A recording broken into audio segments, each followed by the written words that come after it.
Here in the northwest of the Philippines, U.S. and Philippine forces are holding a live fire exercises, simulating a coastal defense against a mock amphibious landing. 3 HIMARS rocket systems are testing precision strike capabilities. It's part of the annual Balikatan exercises, and this drill tests interoperability among forces from different countries.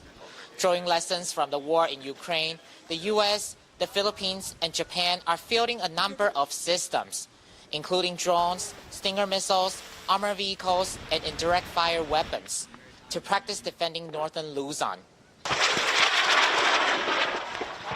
But this exercise has not been smooth. After 2 failed attempts, an aerial target was finally brought down by a Stinger missile. It takes a lot of work and coordination and synchronization, and the focus should not be on what you saw, but on the synchronization that was required to execute this, which is incredibly important and incredibly dangerous.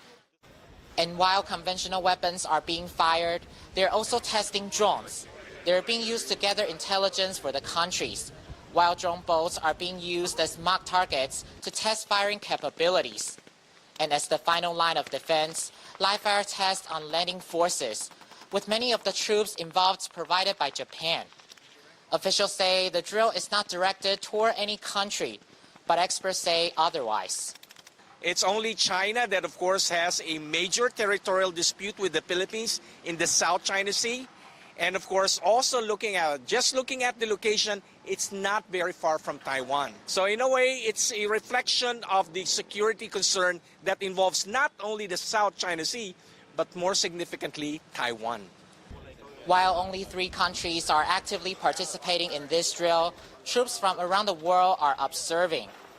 And Japan has also promised to send more troops for next year's Balikatan. With increased participation from Philippine allies this year, communication and coordination among all involved are being prioritized to protect the shore. Fu Hua Hong, David Santos, and Ellen Lu in Laoag, Philippines for Taiwan Plus. This statement by the defense ministers of Japan and the Philippines outlines their shared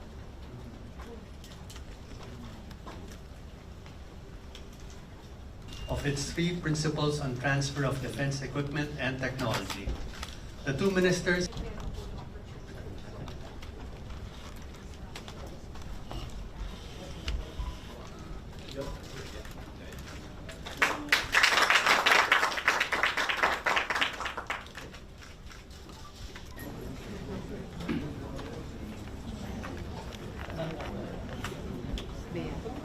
we will hear remarks from First Minister Koizumi to be. Secretary Teodoro and I reaffirmed our strong opposition to any unilateral attempts to change the status quo by force or coercion in the East China Sea and the South China Sea. We also reaffirmed the importance of sharing situational awareness between our defense authorities. Against the backdrop of an increasingly tense regional environment, we concurred that both sides would hold consultations when necessary to ensure the security of both countries and the peace and stability of the region.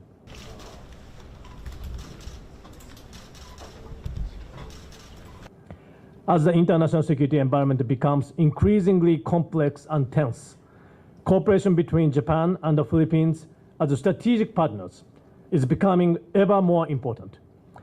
Japan remains firmly committed to further deepening defense cooperation with the Philippines and to working together to ensure peace and stability in the region.